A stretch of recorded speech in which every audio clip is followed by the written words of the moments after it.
step down ako, merong sumunod sa akin, si Remy Pinto. So siya ang pangalawa, si Wency, na brother-in-law niya. Siya ang third sa succession.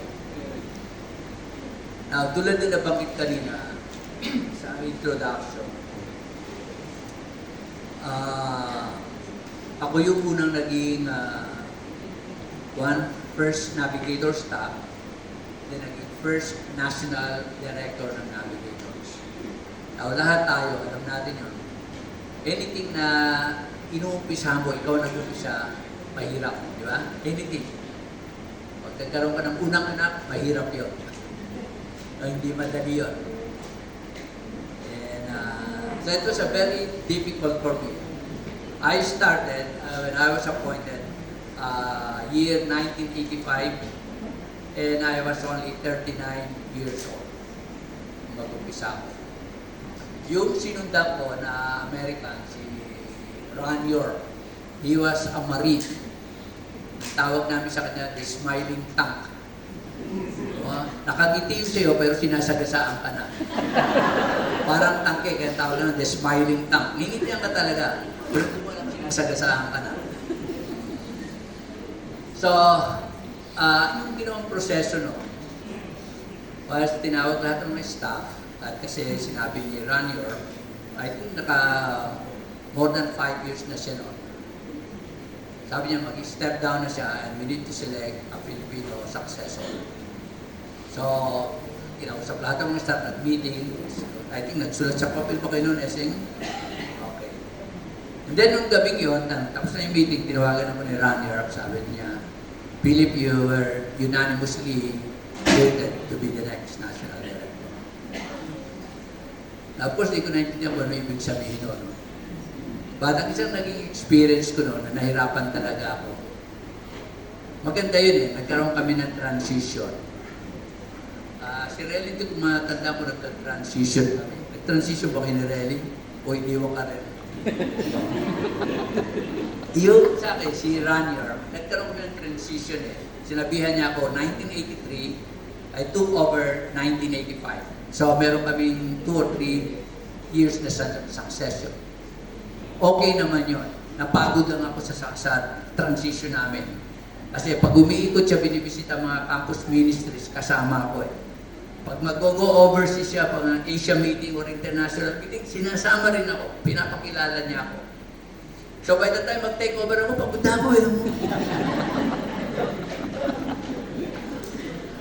Mahirap ka nun. Pag take over ko, bigla siya nawala. Nagpunta ng Baguio, iniwan ako. Now, part ng transition namin was inunti-unti niya yung pagpasa ng trabaho. Ang unang pinasa niya sa akin is, inalis niya ako sa campus ministry, tapos pinasa niya sa akin yung office. Tapos to oversee yung campus ministry. And then yung mga staff. Okay naman yun. Pero napagod talaga ako. Ang most challenging nung first time yun, tandaan nyo ha, campus ministry pa tayo noon. And pag dahil nasa campus ministry ka, ang mga estudyante noon, walang pera yan eh. Walang pera. Kaya ang mga staff noon, lalo ako, noon nasa campus na ako, sa Araneta, pupunta sa iyo, makikikain pa. Bilang na nga ang pera mo, naman makikikain pa sa iyo. So, ang muna naging challenge sa akin noon, yung national director ako, was to raise up funds. I have to raise up funds para sa akin, sa family ko, and I have to raise up funds para sa organization. Lalo na sa NAP office. Rent kami, and then yung staff sa office, sa sweldo kami. Saka kukuha ng pera. Yun ang challenge, saka kukuha ng pera. Yung mga missionary director, wala silang problema kasi pera nila sa US eh. Kaya nahirapan ako na sumasalita ang ulo ko kasi pera ko lang, hindi ko mahalan sa kukunin. Saka kukuha sa mga estudyante. So sinabi ko sa Asia Director, si Doug Sparks, no? So I need help financially. So ang ginawa niya, itulungan niya ako para sa NAP office para hindi sumakit ang ulo ko. So every month nagbibigay siya ng $500 para ma-cover yung expenses sa NAP office. And then, ang naging problem ko pa, kaya ako nahirapan. Siyempre, yung mga estudyante yan, tulad nila Eseng, nila Monde Leon, Willie Manubay, Omar Pinon, lahat yan, no? Na na-involve sa NAB ministry noon. Ang isa naging first task ko is to recruit more Filipino staff. Nakuha yan? So, itong mga nagtatrabaho tulad nila Eseng na nagsusupport sa akin, nirecruit ko eh. Nung nirecruit ko, wala na ako na supporter.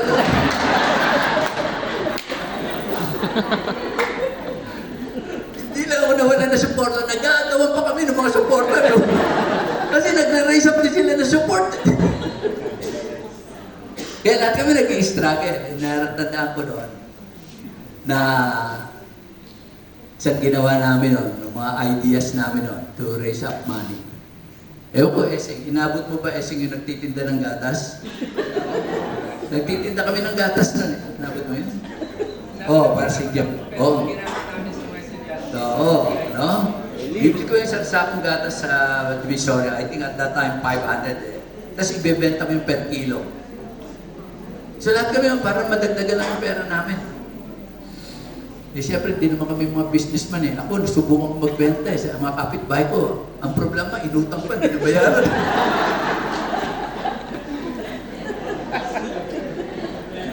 So that was the first challenge na encountered ko. How to provide funds, both personally and for the ministry. Very stressful yun. Very stressful yun. Kasi, yan, sila Eseng, wala ng trabaho, sila Willie, mga nirecruit ko sila to be part ng staff. And at that time, limited pa talaga ang circle namin. Makilala namin mga Christians. But see, when you join the Navigator staff, yung mga iba sa inyo rito na nag-undergo ng training, ewan ko kung anong pinangako sa inyo ni Soka or ni Jaime.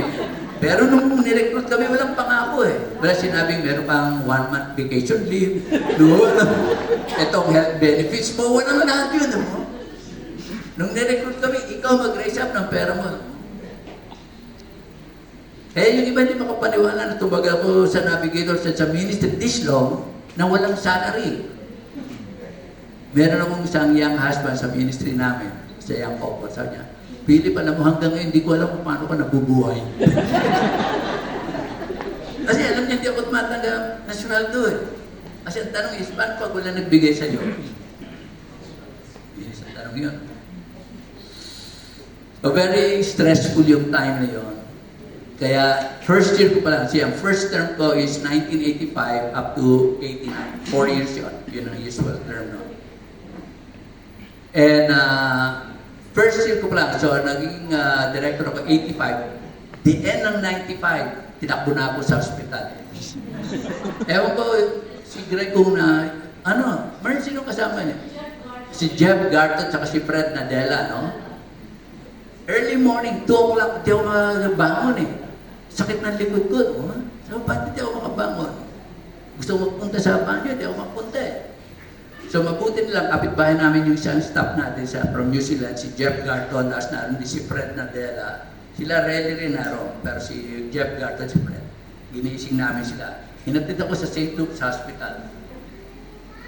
Nung hinatid ako roon, ang nag-attend sa akin na doktor, member ng church namin, sa mga elders namin sa Kamuning Bible Christian Fellowship. Sabi ko, pangalan niya, Neri. Neri, anong sakit ko? Ba't hindi ako makabangon? Sabi niya, Kuya Philip, meron kang osteoarthritis. Sabi ko, anong osteoarthritis? Sakit na matatanda yun.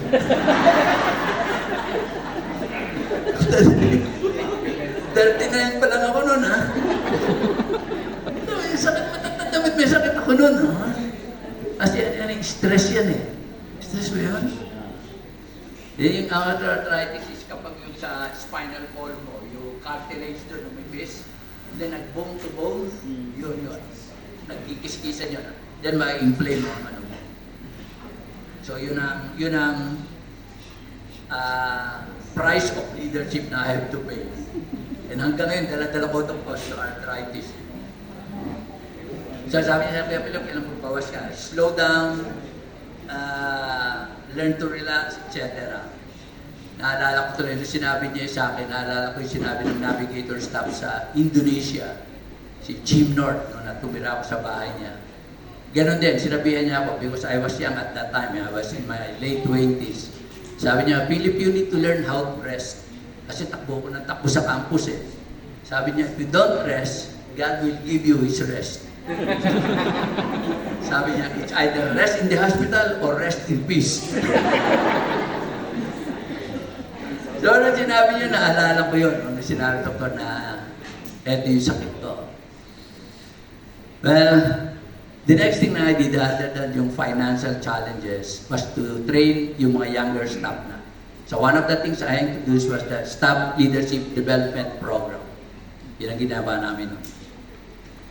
So, I went on from 1985 to 1989. By the end ng 1989, I was a candidate for burnout talaga. Pagod na ako. And more than once, sinabi ko sa isa director, I need to rest. Kundi, I feel rest in peace. Ang una niyang ginawa, nung una ako nagreklamo, sabi ko, pagod na ako talaga. Ang ginawa niya is, he raised up money at binigyan niya ako ng pera. Okay, sige. You and your wife, go to a place and take a 1-week break. Sa Quezon City kami nakatira. Punta kami sa Los Baños for 1 week. Naubos na yun. Natapos yung 1 week, may sakit pa rin ako. So towards the end ng 89, talagang nagreklamo na ako ulit. Sabi ko, Doug, I really need to rest. If I don't take this rest, I may not make it. So okay, yun yung time na he work it out na yung buong family namin papunta sa US, sa headquarters natin.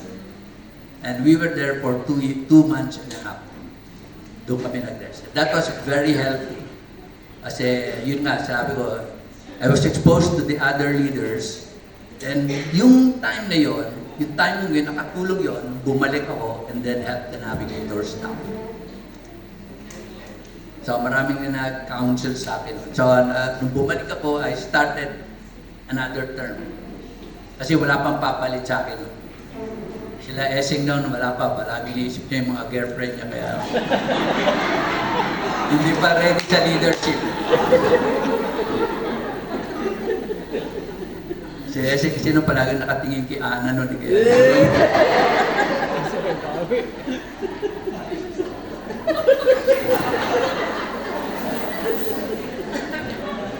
So yung next term ko, which went from 1989 hanggang 1994, 5 years. Next term lang ko ng 1 year kasi talagang nahirapan kami yung transition process kung sinong papalit.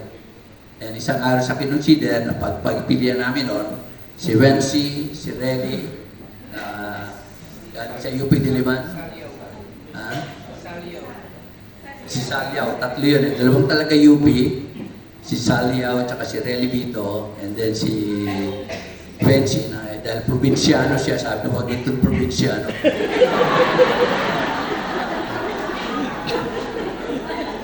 Piliin natin itong UP Diliman sa dalawang pinapilihan namin. And this time, yung second term ko, naging focus ko is expansion. Doon na nag-upisa yung iba sa inyo narinig na term dato, ang tawag natin, Steer 13. Yung time na yun, yung Philippines was divided into 13 regions. So yung Steer 13 was an acronym. It means sending teams for expansion in every region. So yun, si Ese pumunta na Cebu, si Wency pinadala ko sa Naga, sa Tuguegarao, si Willie pinadala ko sa Baguio, doon sila nagkasundo ni Diana Manubay, at doon din na-recruit sila Sok. So kumalat na yun. Yun yung naging focus ko noong second term. So finally, as the Lord guided, isang blessing doon sa akin. As I reflect yung time ng directorship ko sa Navigators, my time as National Director sa Navigator prepared me sa leadership ko sa topic, Trainers of Pastors International Coalition. Kasi alam niyo ang leadership sa Navigator, iba yung leadership pag leader ka lang ng small group eh.